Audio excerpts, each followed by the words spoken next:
work to their knees, three very unimportant little people were doing the best they could with an idea, and that's about all they had. And I don't know, maybe that night these three people were making history. C'est assez impressionnant. But Ça, anyway, c'est what I'm trying Shanghai. to tell you folks is, here we are.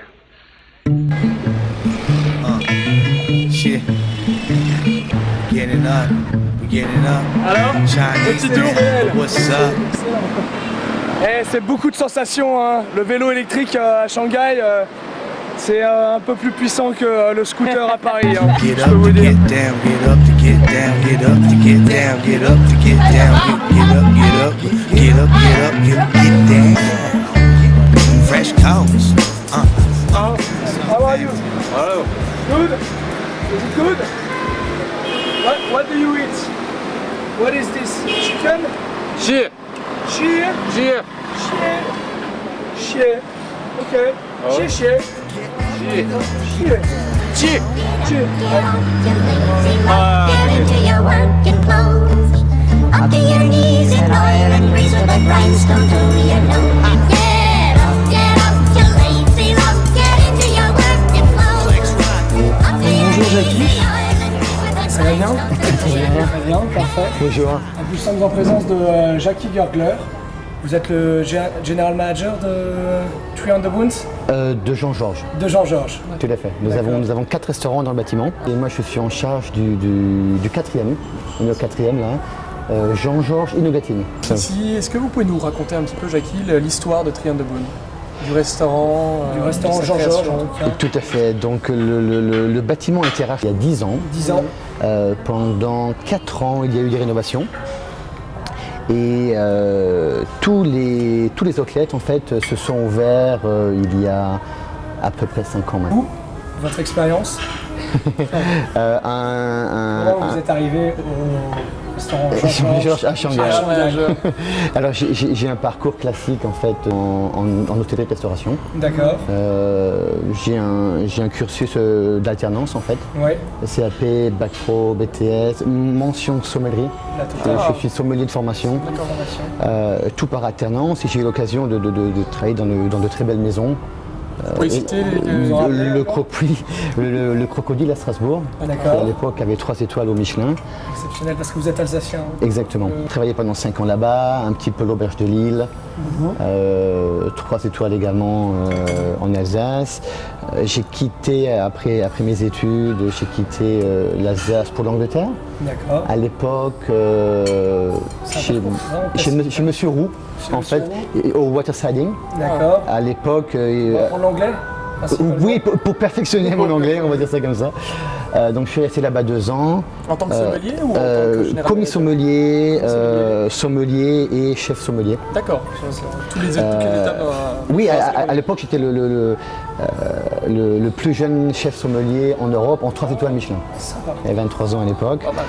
Donc Alsace, Londres, Les États-Unis, les États-Unis, retour en l'Irlande, Europe. l'Allemagne et puis ensuite Shanghai. Shanghai. Donc C'est c'est pas terminé, un grand parcours quand même. Votre tour du monde à votre manière. En fait. On peut dire Tour ça du comme monde de ça. Jackie. On peut dire ça comme ça. Quelles sont les difficultés que vous avez justement rencontrées en venant travailler ici? Alors, l'hôtellerie dans notre branche, en fait, le marché n'est pas forcément mûr. D'accord. Donc, que ce soit au niveau des cuisiniers qui voudraient s'implanter ou c'est pas. Encore une fois, les gens sont là, la population est là, donc il y a du potentiel. Et quand je dis tout à faire, il y a vraiment tout à faire. Même chez nous, Jean-Georges, plein de gens viennent manger chez nous et n'ont pas forcément eu l'occasion de manger Avec des fourchettes. avec fourchette, fourchettes, cuillère, couteaux, ne savent pas forcément ce que c'est que du pain, des choses basiques. Donc il y a du potentiel, mais c'est pas facile. Donc d'abord une indication du palais des clients. Ouais. Et est-ce que vous avez rencontré d'autres difficultés dans votre métier en tant que Tout à fait. Et ça reste une des difficultés majeures en fait, c'est le personnel. Le personnel. C'est à communiquer aussi avec son staff correctement. C'est vraiment des choses qui sont des... Tout à fait. Et la majorité du staff qui est chinois. Non. Tout à fait. Vous êtes On a d'à peu près 100 personnes, 90 salariés. 100 personnes. Cuisine et salle confondues. Oui. Et c'est énorme. Je suis le seul français Le seul français, d'accord. On a de la dans, chance. dans l'établissement. Sauf quand Jean-Georges vient nous voir. Jean-Georges vient souvent ici. Oui, il vient 3-4 fois par an. Qu'est-ce que vous conseilleriez aux jeunes qui souhaiteraient peut-être partir dans le monde travailler, est-ce que vous leur conseillez l'Asie ou l'Amérique? Je pense que l'Europe est incontournable. D'accord. Au niveau Vous conseillez aux jeunes du... de faire leur classe en France? Tout à fait. D'accord. Je vois un petit peu plus large, France ou Europe. D'accord. France ou Europe? Histoire de vraiment d'avoir des bases solides, de bonnes bases en fait. Et après, partir à l'étranger, je ne conseillerais pas forcément l'Asie en premier lieu. D'accord. L'idée qui a lancé notre tour du monde, la France, les plus de 400 chefs ont signé une pétition et ont monté un dossier pour inscrire la gastronomie française au patrimoine mondial de l'UNESCO.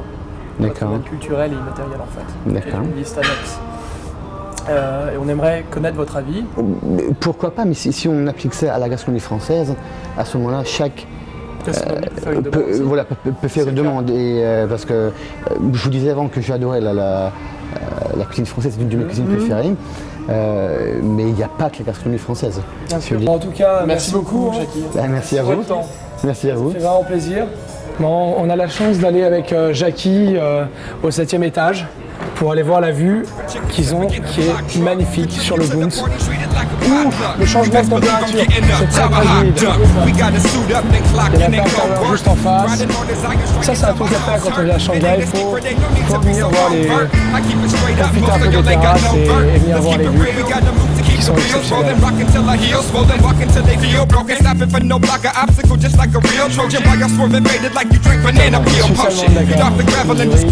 Je sais pas, Vienne, les Alpes, en compagnie de Xavier Mauerhofer. Est-ce que je le prononce bien? Oui, ça va. Super. Alors Xavier, est-ce que tu peux nous raconter un petit peu ton parcours? D'accord. Ok, donc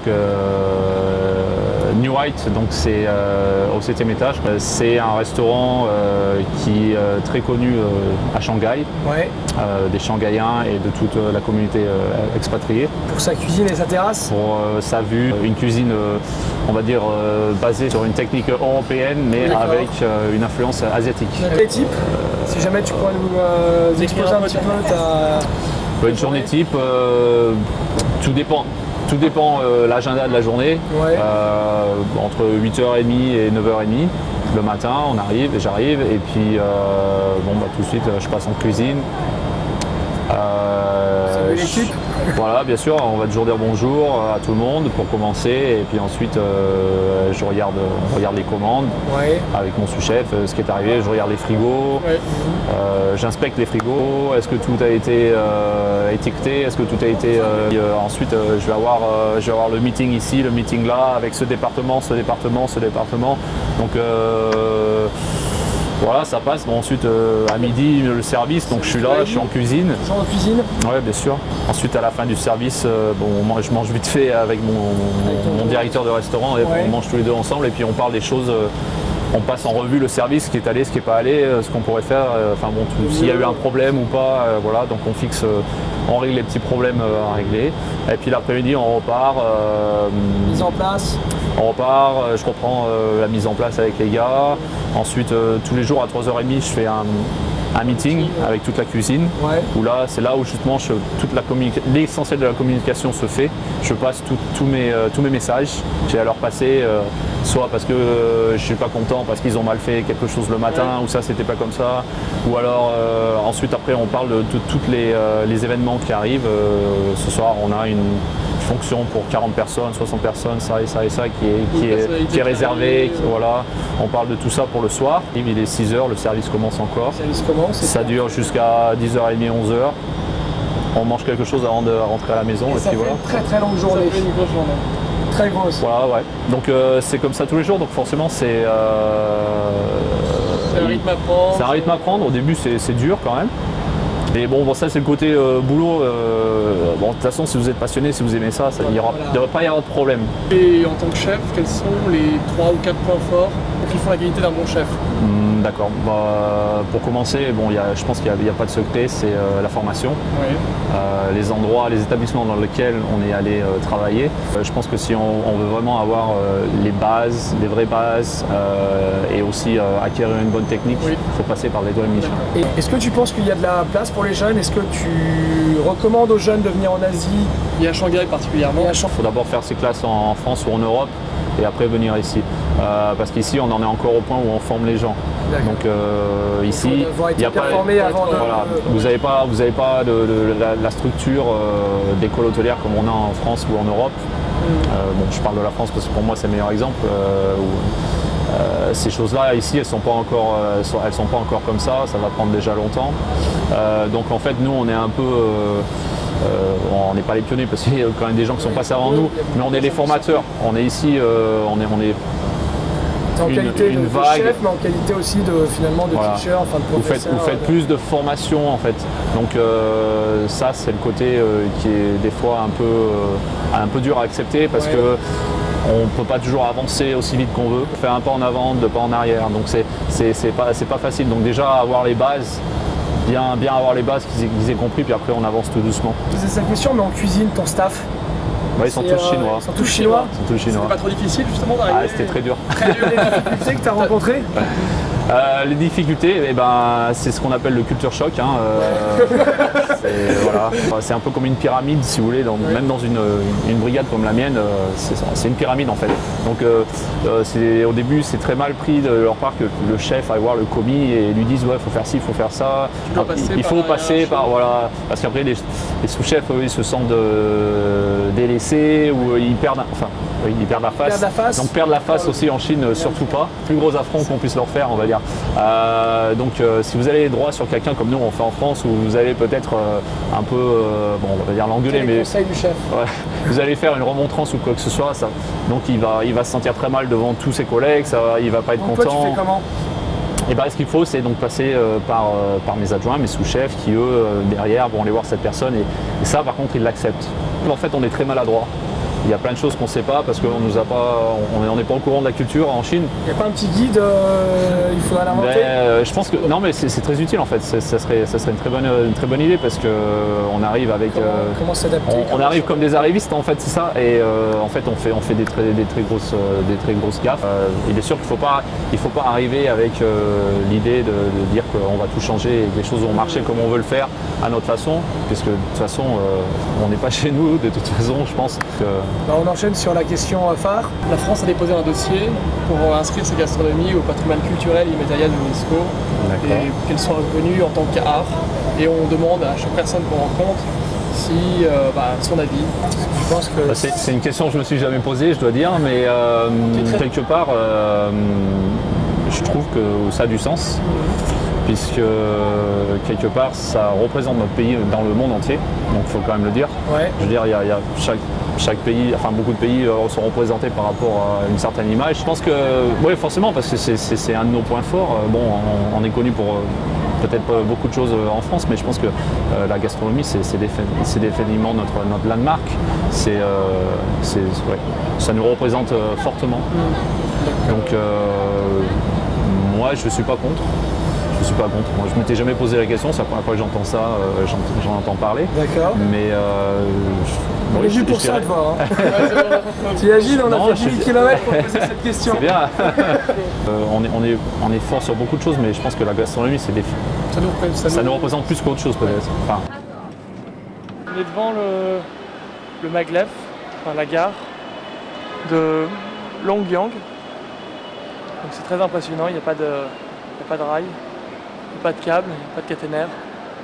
Et on attend de voir ce que ça va donner. On va à l'aéroport de Pudong et on va à Tokyo. On va à Tokyo, dans 3 heures on sera à Tokyo.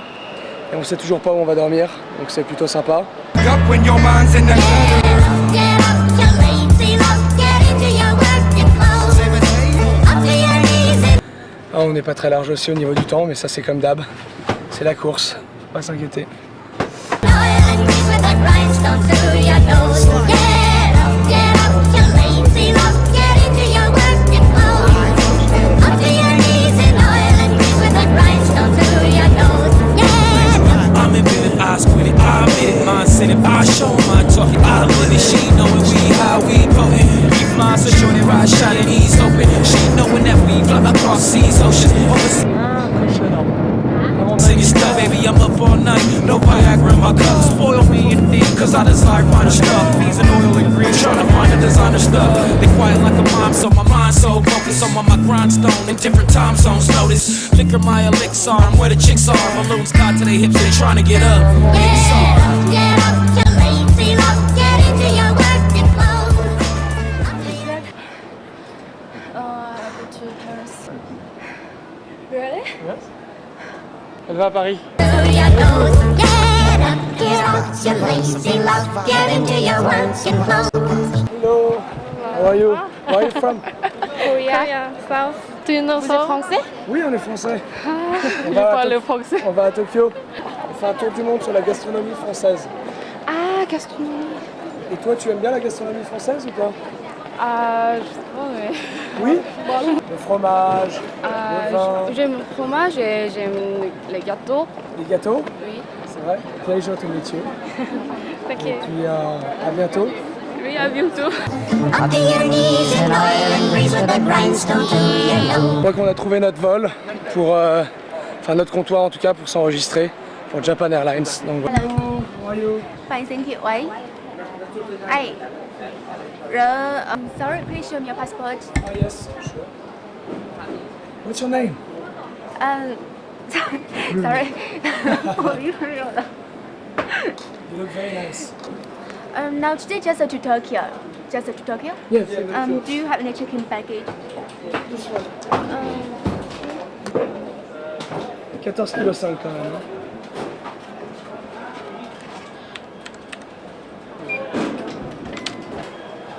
Hein. Excuse me. Now the seat number is 46H and 46K. One aisle and one window. Two seats together. Je suis very much. Cet enregistrement a été Rapide. rapide et très sympathique. Très rapide. Vive la JAL. Grease with a grindstone to your nose. Get up.